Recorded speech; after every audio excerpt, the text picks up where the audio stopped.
welcome to the show. Thank you for coming back as always.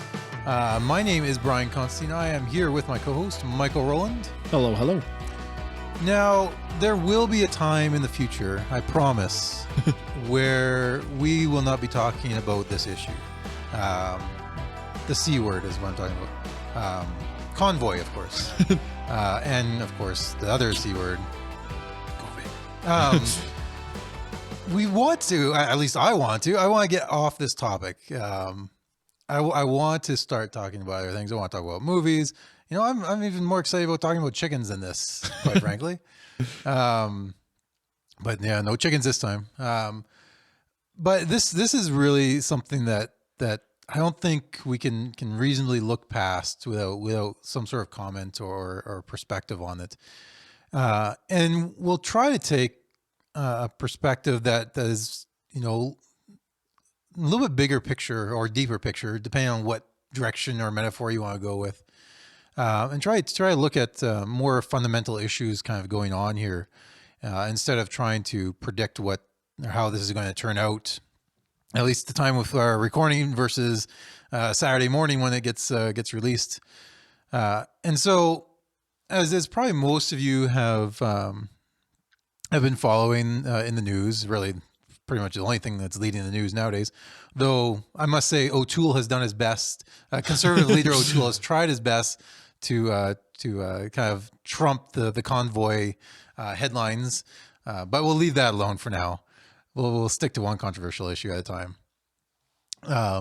The trucker convoy, the Freedom Convoy, as they've labeled themselves, rolled into Ottawa last Saturday, and thousands showed up, and hundreds of trucks. I don't think I've really seen a definitive number yet. Yeah, you hear quite the varying reports. You get reports from the very supportive side that likes to exaggerate dramatically, like there are not 50,000 trucks pulling in. No, I agree with that. Then you also get the other side that likes to downplay it, and their numbers don't seem to line up either. But there's a lot of people involved. Yeah, we're definitely into the 5-digit range, and like I think from the pictures I've seen, we're easily crossed the 10,000, if not more, mark from those who were on Parliament Hill on Saturday, and it thinned out over the weekend, as one might expect. But there's been nonetheless a resolute core of protesters that have remained in place, along with many semi trucks and personal trucks there and vehicles and campers, clogging up the streets of Ottawa, horns blaring. The nice thing. Most of the time, when I'm gathering the news, I don't actually listen to a lot of news, or at least like, you know, the 6 o'clock news. Like that's not a thing anymore for me. It was growing up. Oh yeah, for sure. And I had to wait like at least 45 minutes until the sports came around. But yeah, so I mentioned that because the reports talk about all the honking that's going on, how it's basically driving people nuts, and I don't know how persistent and constant that is, so I can't speak to that. The only little glimpses I was listening to a podcast and it recorded someone at the convoy, and I could hear it in the background, and that would get old probably pretty fast. Yeah, I listened to a bit of a street interview someone was trying to do, and it gets difficult even trying to converse with somebody on the streets there right now. So I can understand the annoyance of it. Yeah. So in the end, so to this point, there really hasn't been any violence of any note. No. There have been, at least the recording of this on Thursday evening, there's been a few arrests, but it seems for really minor things, as far as protests go. Like, to me now, when we think of protests now, we think of, you know, all the things that are going on in the States, the BLM protests down there, like riots is probably the better term. Yeah, it transitioned from a peaceful protest into a lot more. This hasn't done that. No, this isn't anywhere near it. In fact, I saw a little clip on Facebook. I think it was in Ottawa. And someone said this is like, in the headline that someone put on there was like the most Canadian protest ever. And it showed a police officer kind of stepping over a snowdrift on a Ottawa roadway, and apparently like rolls his ankle as he steps over it, and it looks like it rolls it really bad because he can't get up. Ouch. And immediately you see people with placards and signs come running towards him to help him out. Yeah. So probably the very people he's talking to are now coming out to help this police officer up off the ground and give him some medical treatment. Yeah. So yeah, this protest feels a lot different than a lot of the protests we've seen across the states, and even in Canada. Like when we've over the summer, like it's easily forgotten, but there's a number of churches that were burnt down as a result of reaction to findings on residential school grounds of these unmarked graves. And I don't think any of those really blew up quite the same level. So they seem to be more isolated, but it fits into that kind of movement. It was part of a larger movement like this is. And then just to kind of set some context, some comparisons. Right at the beginning of the whole pandemic, there was an Indigenous blockade of a railway I think it was near Toronto, so in southern Ontario somewhere. It was some major supply line. Yeah, I think remember it started out there, and then they did multiple ones throughout the country. Mm-hmm. I think the main one, was out that probably in Ontario there. And that was certainly a smaller group of people blocking it at that time. Yep. And so this there's like some context for some recent protests, and especially for a protest this large, this is remarkably peaceful. There's no statues being torn down. There hasn't been any kind of irreparable damage being done, or even significant repairs that are going to be required for anything.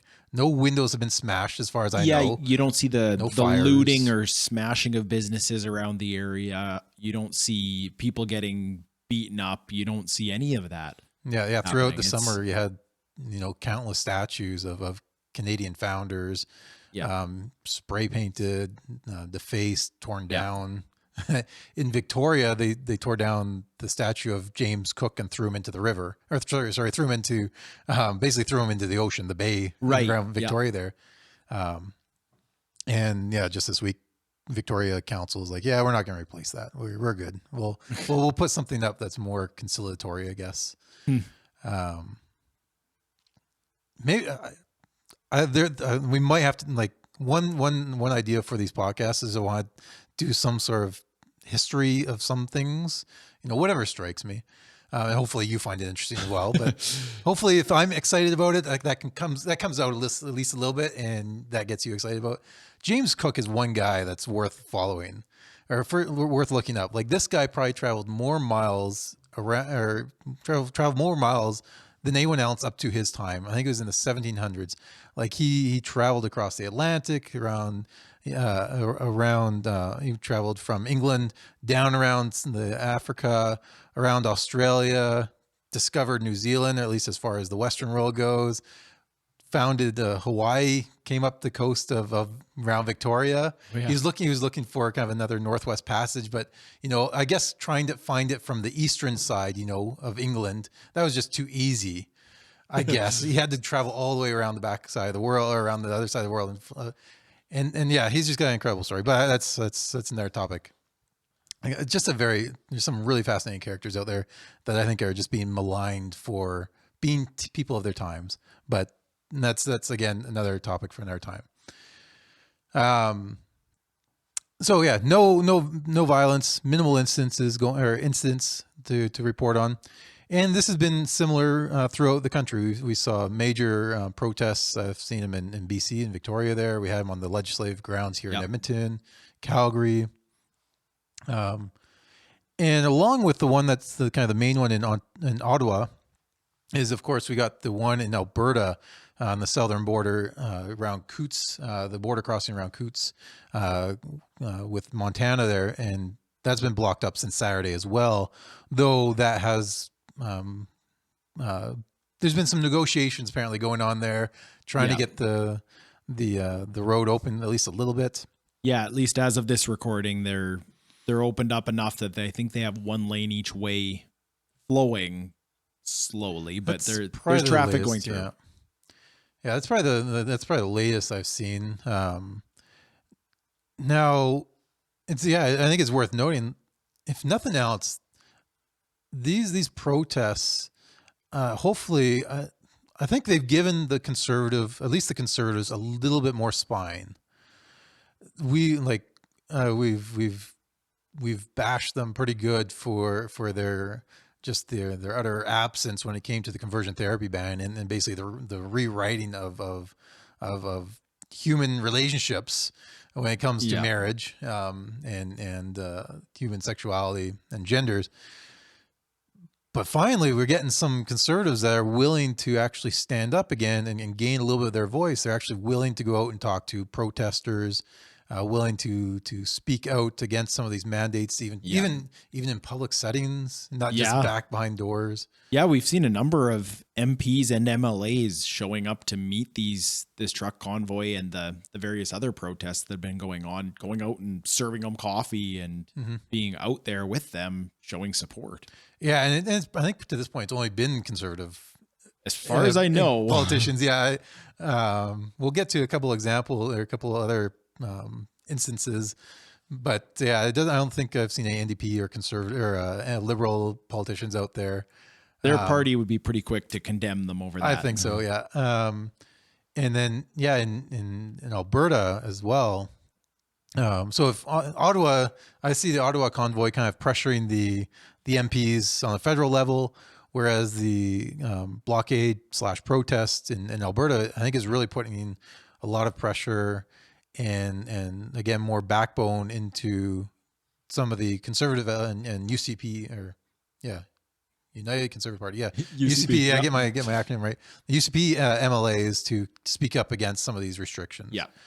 And so even, just as we were going to recording, we saw that our own local MLA, Devin Dreeshen, has come out and made a statement, released a statement saying that, quote, "The vaccine mandate in Alberta must end. I believe this view is shared by a majority of MLAs, and I call on members of Alberta's Executive Council to remove the restriction exemptions program. I also call on the federal government to remove restrictions on truckers at the Canada-US border. The restrictions are harming Alberta workers and threatening supply chains.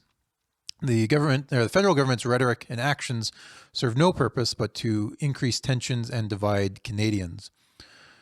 For what it's worth, we are seeing at least hearing a louder voice opposing these restrictions, saying that now is the time. This has gone on too long, and just the fact that there's this.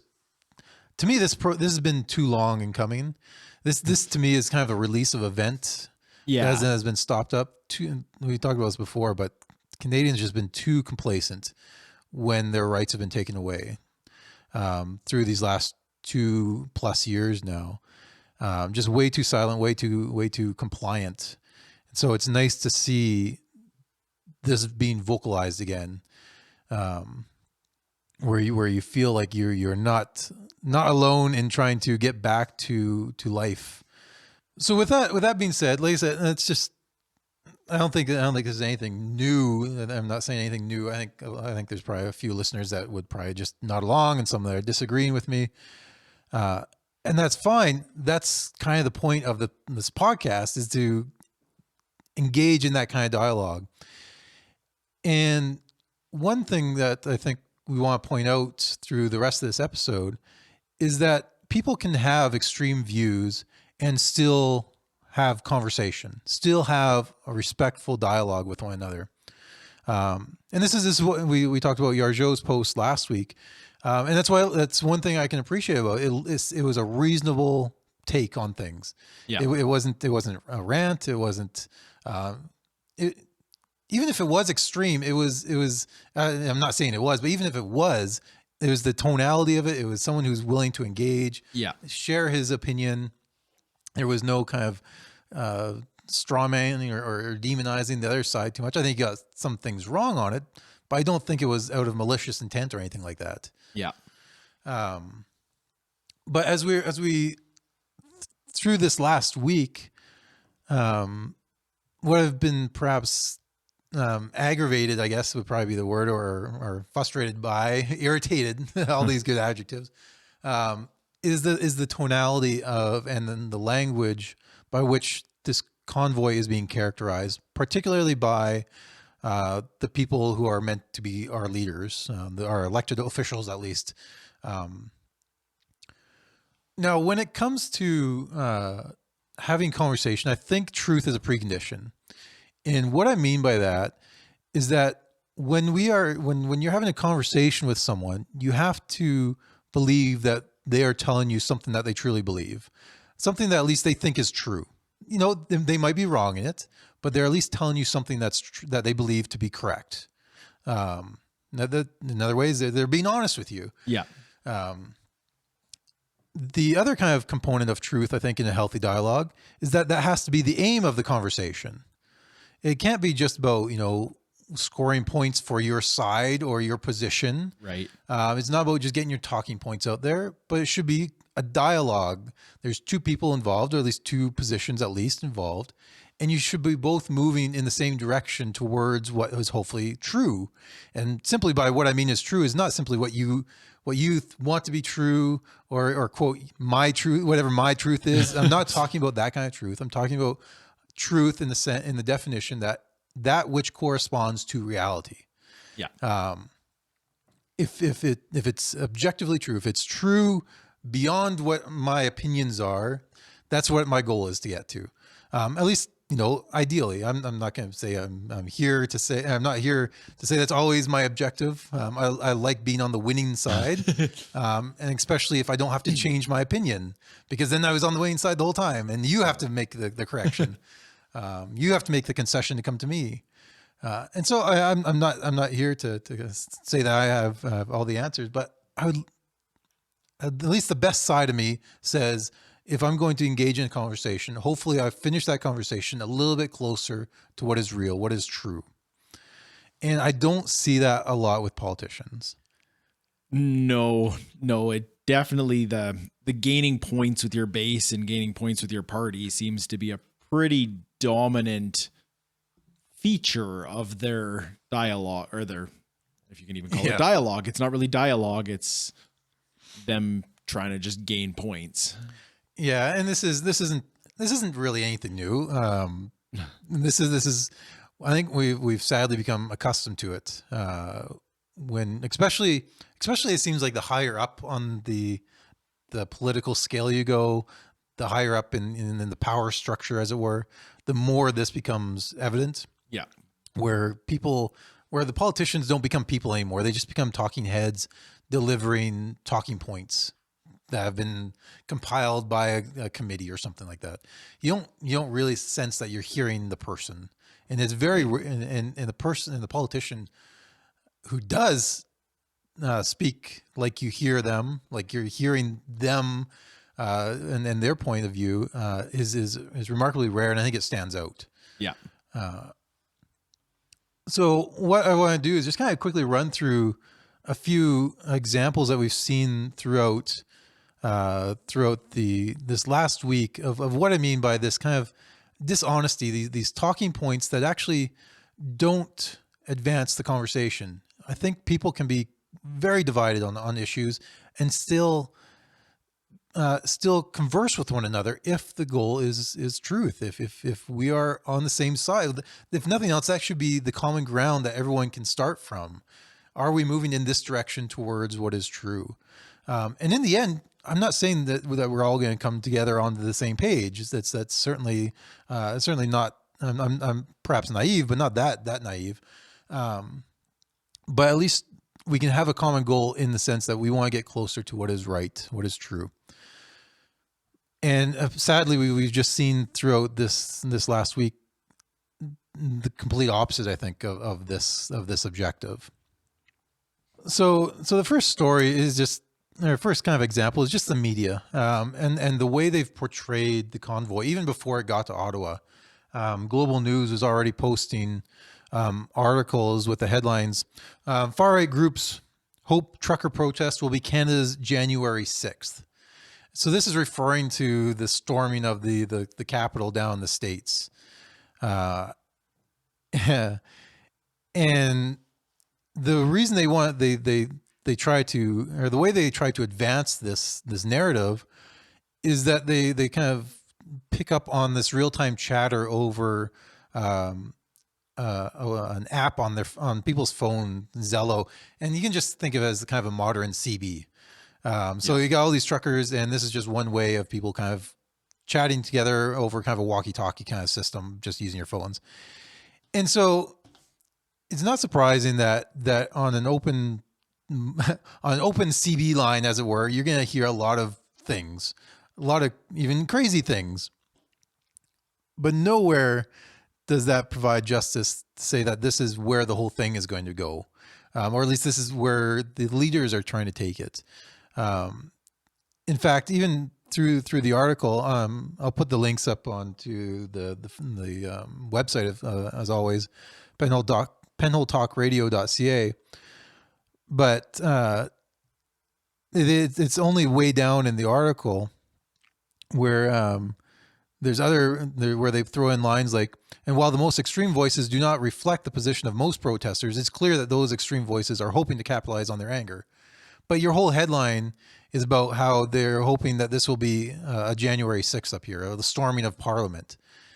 But why couldn't the headline be something like what someone else said over the same app, saying they're going to be blown away by our kindness?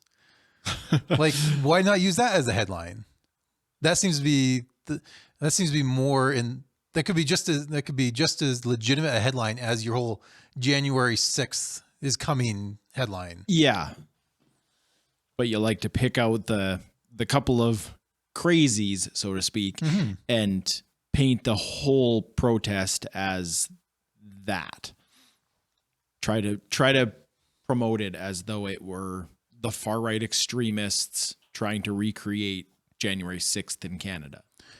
Yeah, and so here an article which is, like I said, from Global News is hardly an article that's trying to help the dialogue, help the situation.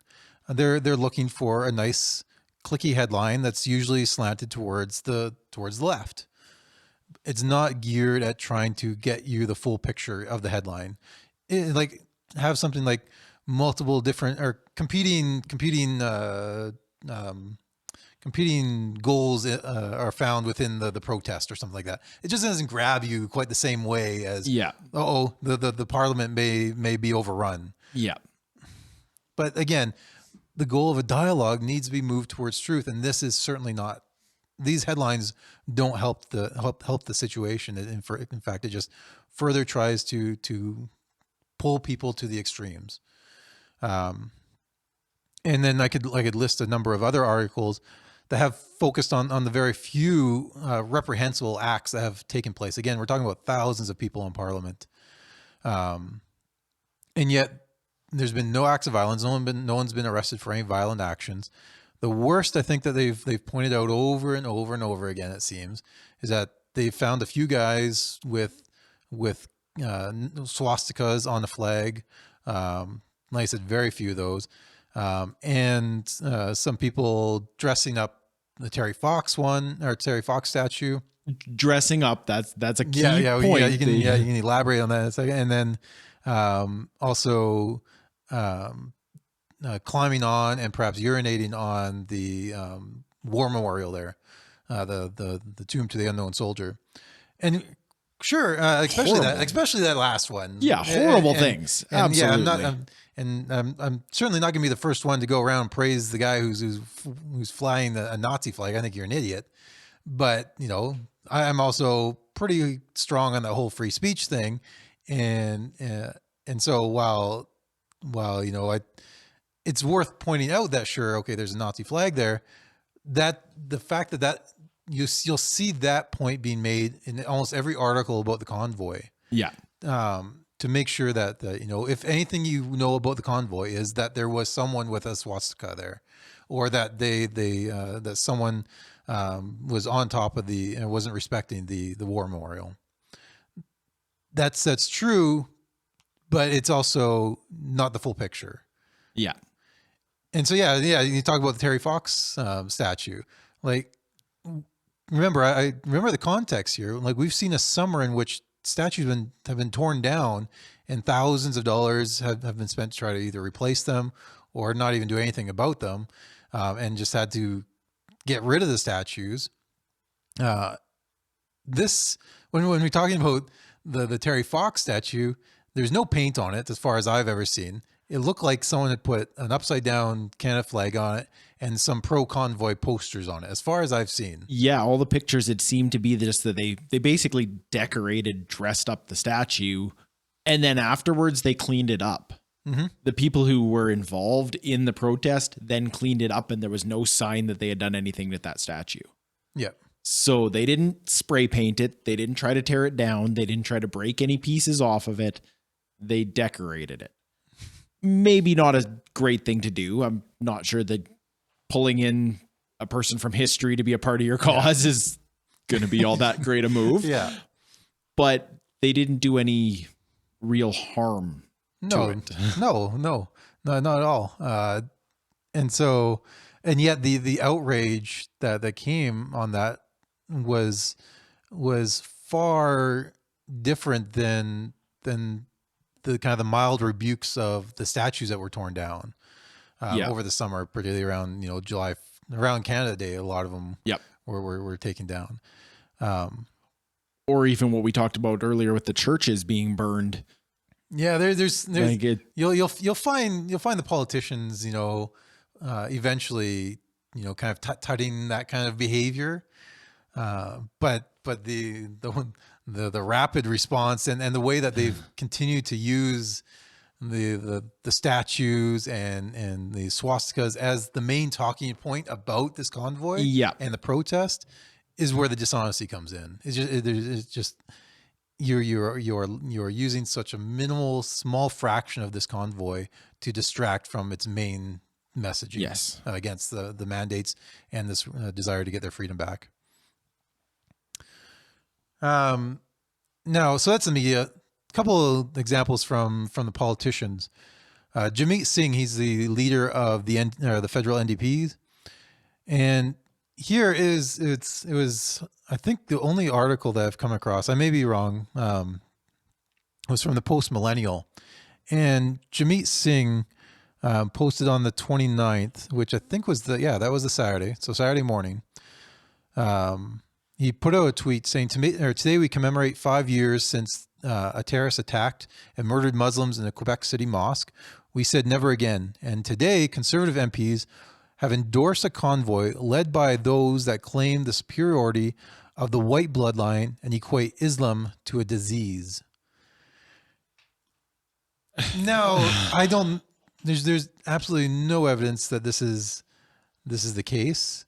And let's let's just say that it was led by people that held these beliefs. Let's just give them the benefit of the doubt and say this is true. Is that what is actually their message? This isn't the KKK rally that's going on. This is a freedom rally, and even if it was led by people who were white supremacists, that's not what they are doing at this point. The goal of this has nothing to do with reading of this. Yeah, I think he's completely wrong. Again, this is dishonest dialogue. Yeah, this is. I disagree with Singh probably on every policy issue we can imagine, and yet I think I could have a dialogue if we were honestly coming together to have a truthful conversation. Let me understand your point, let you understand me, and let's hopefully try to move towards truth. Let's say that's their direction. And again, if we don't come together, that's fine, but we can still have a dialogue. This kind of framing, this kind of rhetoric, undercuts all that, and it does only rallies those that are already in agreement with him. Yeah, you're just trying to flare up the emotions of your followers. Yeah, there's just there's no need for this kind of this dialogue, and it does not help to quell the situation. No. There's nothing edifying in this kind of comment that would help serve the situation and improve it. Even if it were true, like I said, even if it were true, but it's just there's no reason to think that this is being led by this situation. In fact, by people of this ilk. In fact, if you look at the pictures of the convoy, you got people from every ethnicity, stripe, religion, and across Canada coming to this rally. So there's just no helpful. There's nothing helpful about this position. And so Jordan Peterson comments on this on Singh's tweet that this is either ignorant or malevolent, and if it is the former, if it is an ignorance so profound that it borders on malevolence.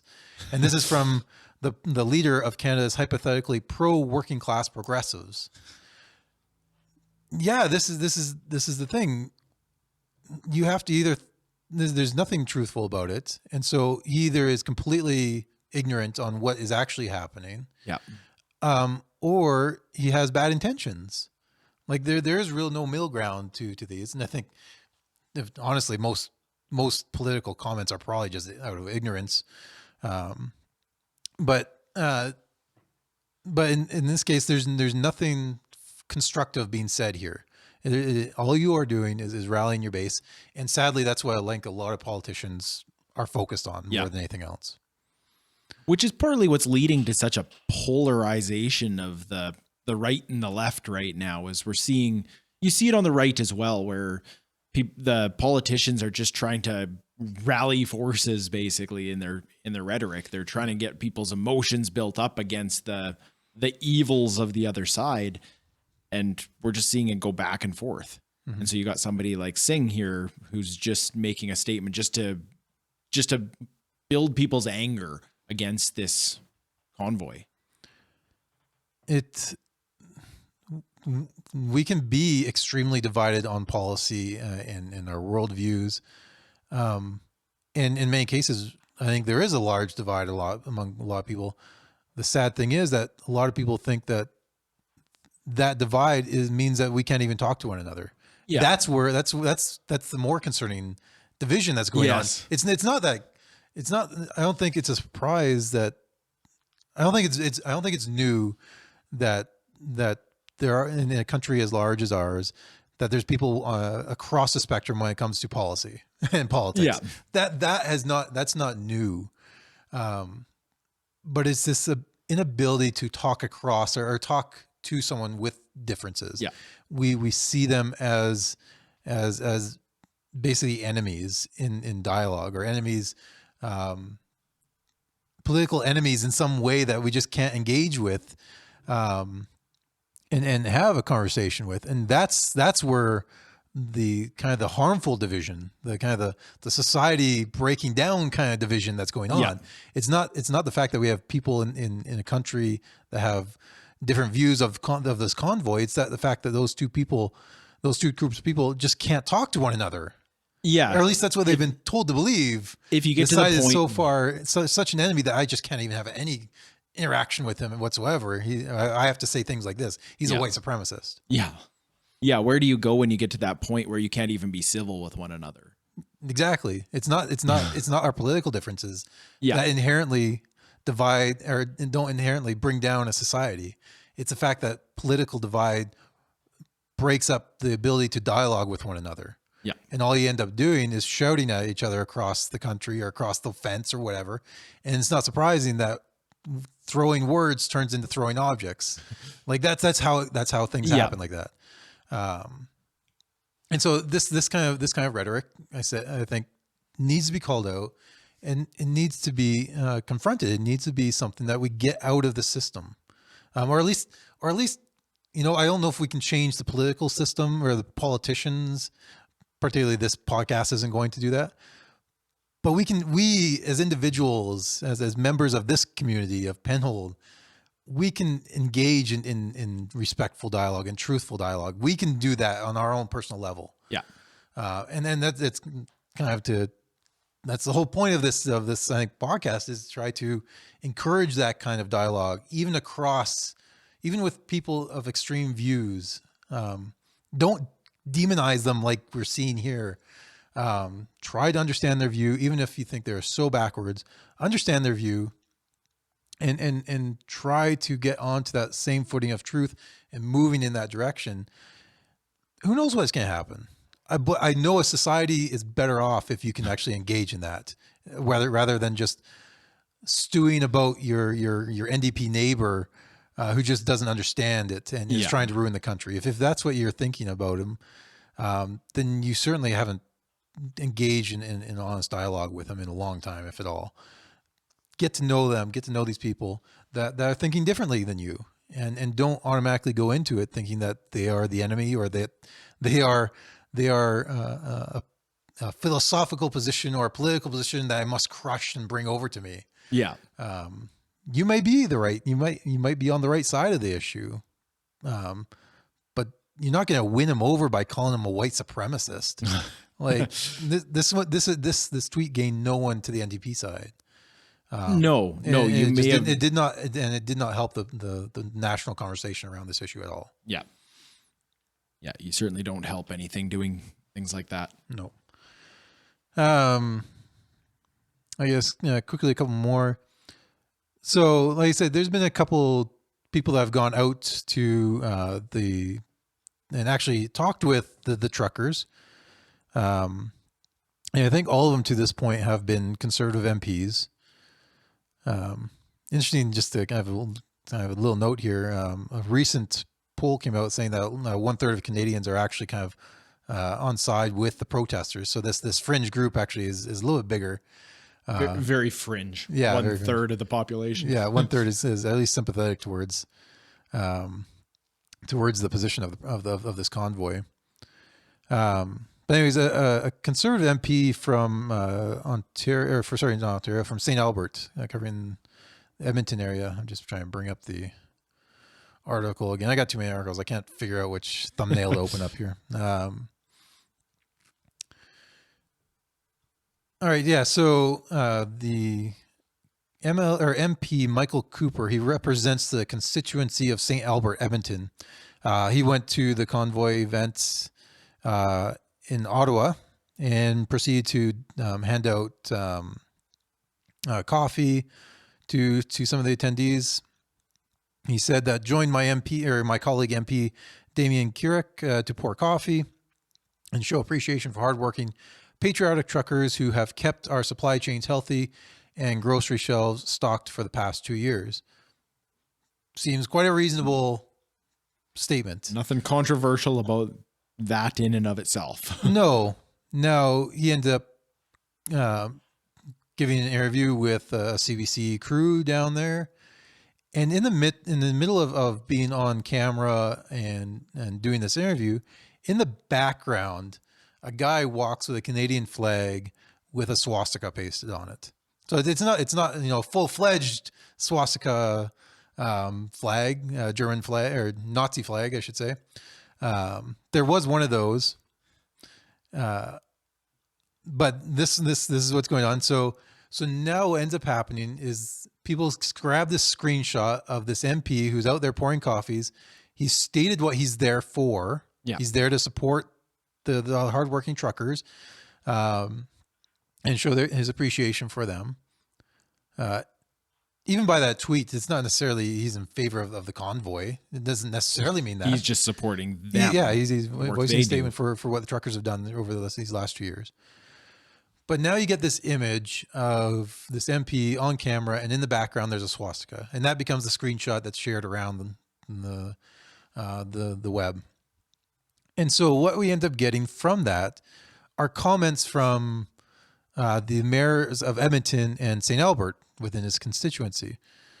And the mayor of Edmonton, Amarit Sohi, says, as mayors of the two cities, he's speaking for St. Albert as well, that straddle member of Parliament Michael Cooper's riding, Mayor Kathy Heron and I are troubled by a photo of MP Cooper that is being circulated with an upside-down Canadian flag with a hateful symbol of the swastika on it. Why are they troubled? Do they think he prearranged to have this flag walked behind him? Like it's out of his control. The whole situation just doesn't make sense. No, like, would they say the same thing if somebody walked behind them during a press conference with something offensive? Like especially in a group of people like this. Like we're talking thousands of people. This isn't a small, closed, private interview. This is in a very, very public setting. Yeah. So if I walked behind him with a Flames jersey, is this mayor of Edmonton all of a sudden going to be condemned by Edmonton Flames? Yeah, you don't support our city's hockey team. Like, come on. This is again is example of just dishonest dialogue. This is not. There's nothing. This is typical political plays here. It's all about perception. It's all about the image, and apparently this screenshot, according to these mayors, is troubling. Again, what that means, he's intentionally vague. It's troubled. I'm not sure how he's troubled by it, but I could understand condemning the person with the flag. But that's too reasonable. He can't. But they're doing this in reference to the MP that has no connection to the flag. So the whole situation is absurd. If they were condemning the flag, that would be completely reasonable. Or condemning the person who is carrying the flag. Yes, say that that's a horrible thing that's happening there. But to condemn the MP for being in the vicinity of him. It's not like he was speaking to the NB or CBC crew in front of a Nazi rally, and this was a flag that was flown in the background. Yeah, that might be a little bit different scenario. Yeah, if the rally was a Nazi rally, yes. But like this, and then there's a councillor in Edmonton who simply says, "Resign, Michael Cooper." He should resign because someone with a Nazi flag or a Nazi painted symbol on a Canadian flag walks behind him during an interview, and this should condemn him to be resign or to resignation. This has got to terrify all politicians. You can't go out in public without the possibility that you're going to get condemned for something someone else does. This is not healthy dialogue. This isn't the dialogue of a serious people, and that was kind of one of the headline or one of the notes I had given myself on for this podcast is like, are we a serious people? Because these comments are not what serious people talk about. No, and these are comments from people trying to shore up their position, to be faithful actors of their political persuasions. These aren't reasoned positions. No, these are comments not made by a reasonable person. This is a person caricaturing their political persuasion. If this is an actor playing the NDP guy in the credits, he's not playing himself in these kind of positions. And if he is, it shows an ignorance or malevolence. But this is again, kind of go back to it. This is the way that it's been portrayed, because there's been 2 or 3 swastikas in the crowd. Therefore, the whole thing has to be condemned as some sort of hate group or hate rally.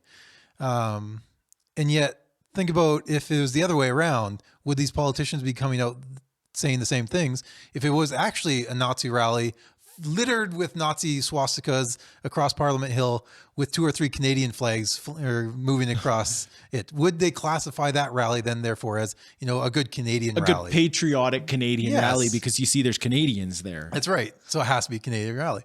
No, but that's exactly what they're doing in the reverse. They're taking these few examples and trying to label everyone like this. That's not moving towards truth. No. That's not a proper dialogue by serious people.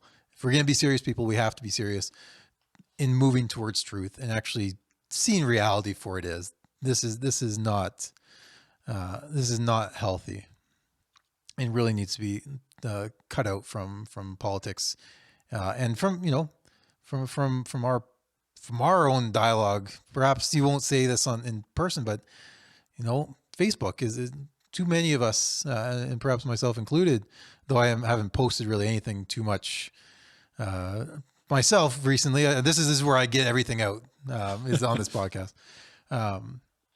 Try to take a reasonable perspective on things. Not everyone out there is this isn't a game. I think that's part of it. This isn't, but that's what it seems like. If I can take more of that team off the board, then I'm winning. Yeah. It seems like a game to so many of these politicians. And then finally, just to pick up again, kind of what's going on with this kind of mischaracterization of this convoy, Trudeau has come out a few times now.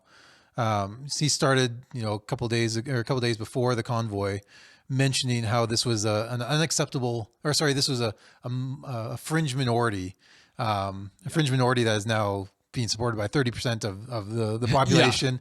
And another stat came out that over half, I think 54% of all Canadians want to get rid of restrictions altogether. So this fringe minority is quite big.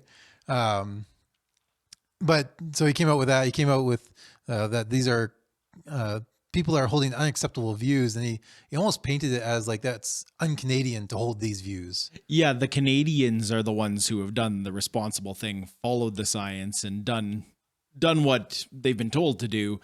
And these people aren't true Canadians. Yeah, they hold the unacceptable views. That seems to be the gist of his comments, at least, especially if you read it just on paper.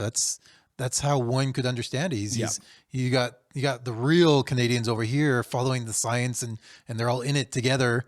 And then you have this apparently, if anything else, pseudo Canadians over here in the fringe minority and holding unacceptable views. And it's just this divisive language. Yeah. You can come out and say you disagree with these people, but surely you should be able to at least sympathize with their position.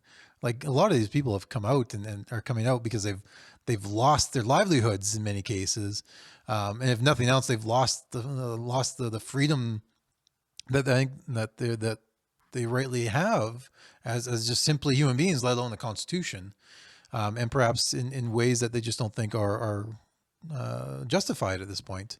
Yeah.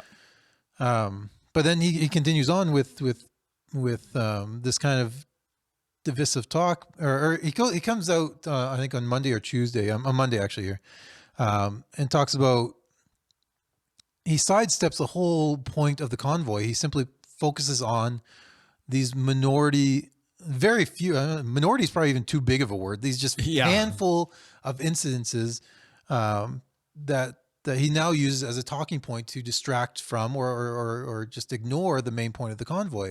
He comes out and says, I want to be very clear. We are not intimidated by those who hurl abuse at small business workers and steal food from the homeless. We won't give in to those who fly racist flags. We won't cave to those who engage in vandalism or dishonor the memory of our veterans.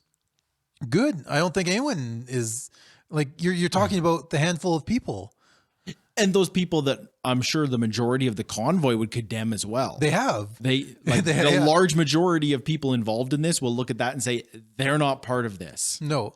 In fact, one of the right-wing media sites, True North, they actually on their homepage, they put up a banner saying, help us find the Nazi flag guy. And they have a picture of the guy. I think the only guy who had a full-fledged Nazi flag. It wasn't just a painted swastika.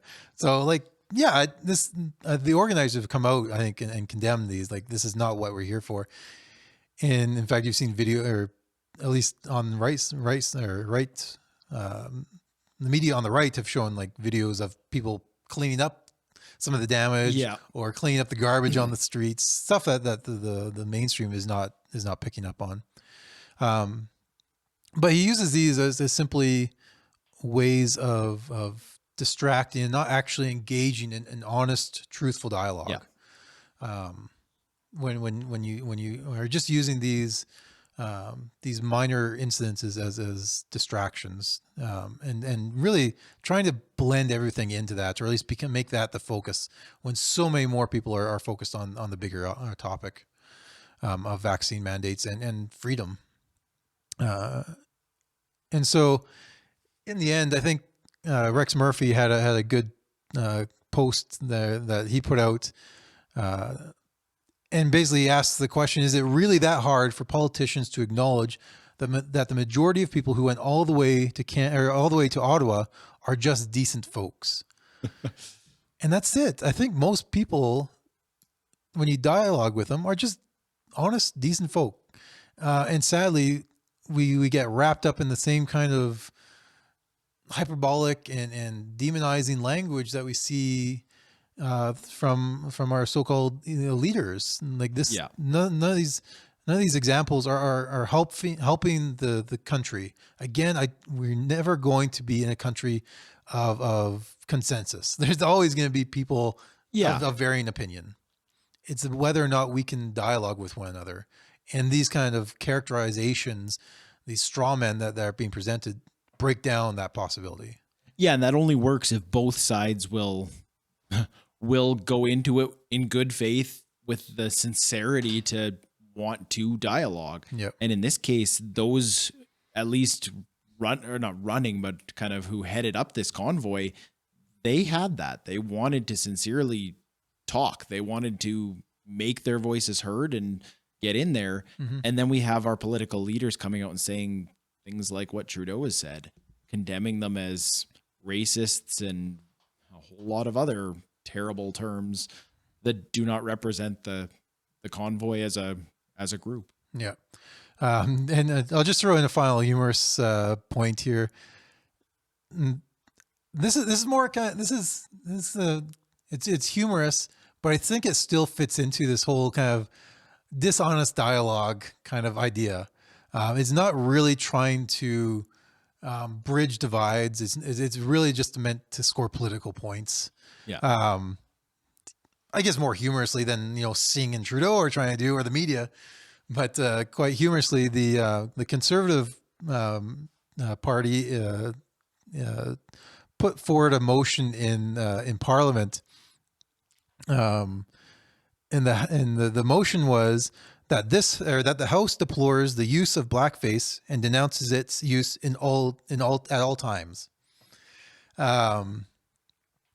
And apparently the motion was unable to reach unanimous consent. Apparently the Liberals didn't go along with it. And like I said, it's humorous because Trudeau has that history that people on the right love to keep reminding him of. Yeah. That he is the president, or the prime minister who has on numerous occasions put on blackface.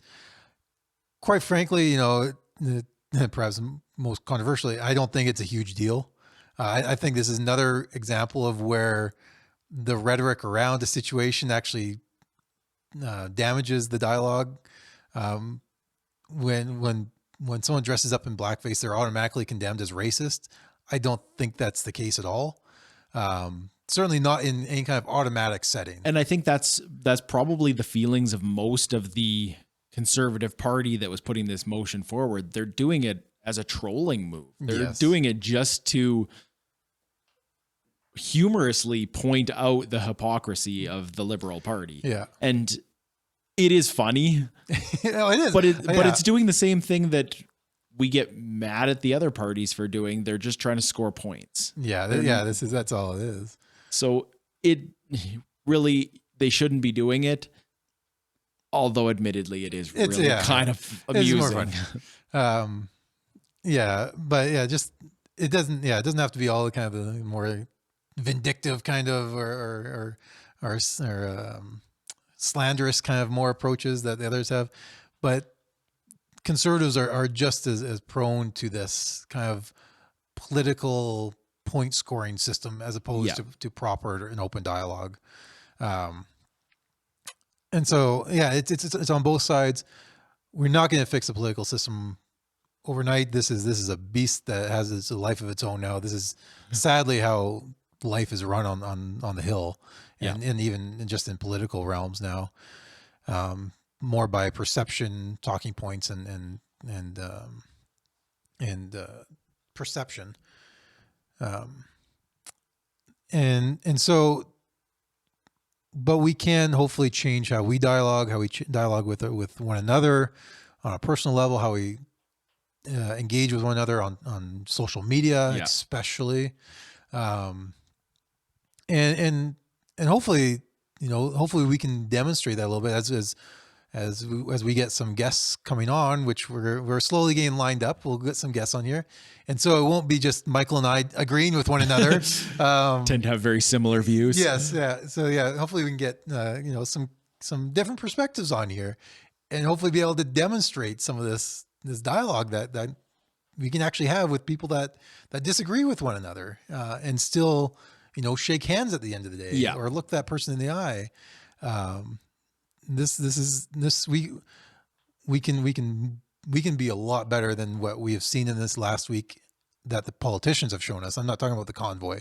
That's kind of a separate issue. The main thrust here is try to see the other person's perspective and see them as another human, and not simply a political opponent, or a game piece on the political board, to be wiped off. And perhaps that's maybe what's irritated me the most about this, is that you get these politicians that are just playing these kind of political word games, when so many of the people that are out on their front step, on the front lawn of Parliament, who are dealing with real life situations, they have lost their jobs, or they're struggling to get by, because of these restrictions that have come in place. It's not a game for them. Yeah. I think for many of the people that are on part of this protest, whether or not, and even there are a lot of people who perhaps couldn't make it to the protest, because they're just trying to get by. Yeah. This isn't a political thing for them. This is them trying to get on with life. Yep. And these political games, these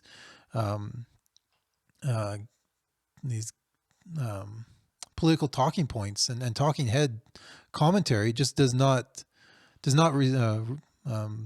help the situation. It doesn't actually view this as a real thing, with people in real situations. And we need to keep seeing that, like this is real life, and not a political game. So yeah, talk to one another. Find someone who's opposite, who perhaps views life a little bit differently than you do, and have a conversation with them. And at the end of it, shake their hand. They are actual real people with real thoughts, and hopefully you can get past just trying to score points. Hopefully you can get to the point where you actually understand the other side, even if you don't end up agreeing with one another. Get to know the other person. And not simply them, see them as political enemies. All right. So I know we're running long, but I don't want to drop this story. It's too good. I think we need a little bit of a pickup at the end. And pretty much, I think I'll just read through most of this article, but just to, there it is. It's out of the States. And the headline is 8-year-old hides his handwritten book on library shelf. Now it has a years long wait list. So this is like I said, it's just a wonderful story here. So it starts with a second grader in Idaho. So he's 8 years old. His name is Dillon Helbig, and he writes a Crismis adventure, complete with a red cover notebook and illustrated and everything. And so he finishes up in December, and he wants to go ahead and share with someone. And as an 8-year-old, what's the best way to share a book? You go to the library. And so he comes up with this plan to go to the library in Boise. And so the story, or the article, picks up that he held the 81-page book in his chest. I don't know if I've written 81 pages of anything. I don't care what size. Ambitious kid. Yeah. 81-page book to his chest and passed by the librarians. Then, unbeknownst to his grandmother, Dillon slipped the book onto a children's picture bookshelf. No one saw him do it. It was naughty-ish, Dillon, 8, said of covertly depositing the book without permission. But the result, he added, is pretty cool. And so, just in case you want to know, it says the book is titled The Adventures of Dillon Helbig's Crismis. Crismis spelled Crismis. And it's signed, it says, by Dillon himself. So later on, he tells his mom what he's done. They go back to the library a couple of days to get the book. And it's not there. And so they ask the librarian, or at least the branch manager, where it is. And it says that Alex Hartman, the branch manager, and a few coworkers had discovered and read Dillon's book, which he describes as his adventures putting an exploding star on his Christmas tree and being catapulted back to the first Thanksgiving and the North Pole. They found everything exciting.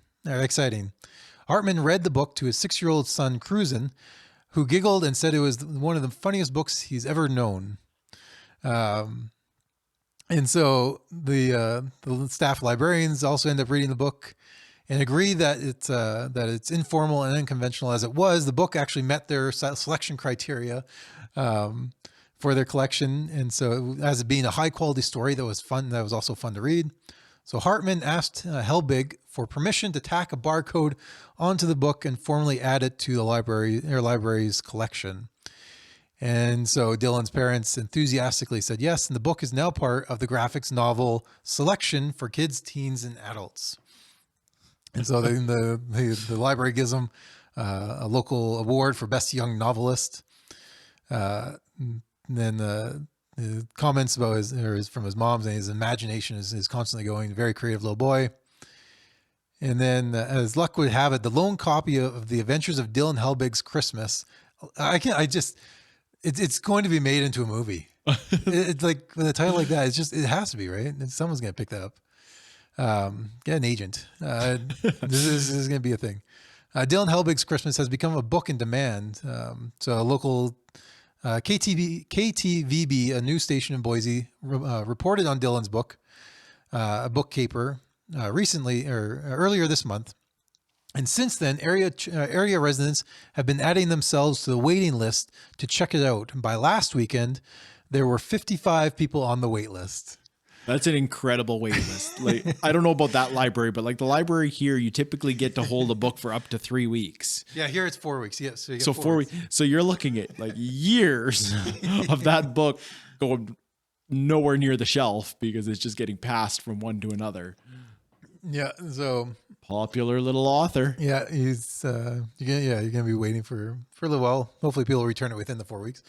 They're not allowing renewals. Oh, and apparently, someone from Texas wanted to check it out on interlibrary loans, but apparently that's not happening.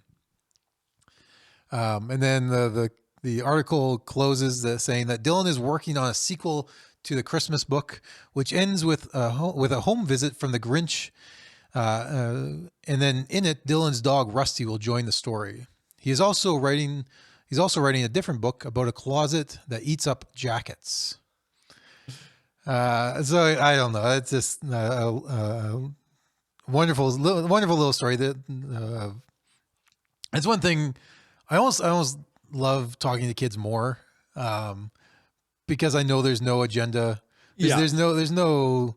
Well, I don't know. Depends on what they've done. I hesitate because my kids sometimes can be dishonest, especially when there's things to hide. If there's something they want or there's something they want to hide, there can be a little bit of a agenda to what they're saying. Yeah. But. So I'm by no means endorsing kids as angels kind of hypothesis here. Yeah.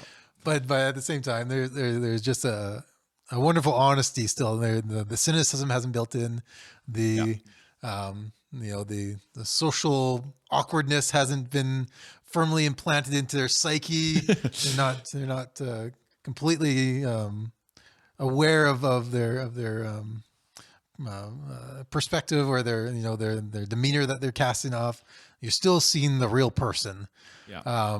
And that is something that is still attractive, and it's attractive in kids, and it's attractive, I think, in humans, adults, I should say. Yeah. And I think it's still attractive, and hopefully there's still some politicians out there that see it as a genuine plus, that they can still be real people in the midst of politics, and hopefully we can be just as real with one another. That is kind of the takeaway, hopefully, from this podcast. That's I guess that should be my goal as well. I think we're both in agreement with it. We're not coming from any kind of position of perfection when it comes to this. Far from it. It's hard to be genuine, especially when there's cameras pointing at you. even getting dressed, at least when I'm getting dressed for Thursday nights, I'm aware of the fact that I'm going to be on camera.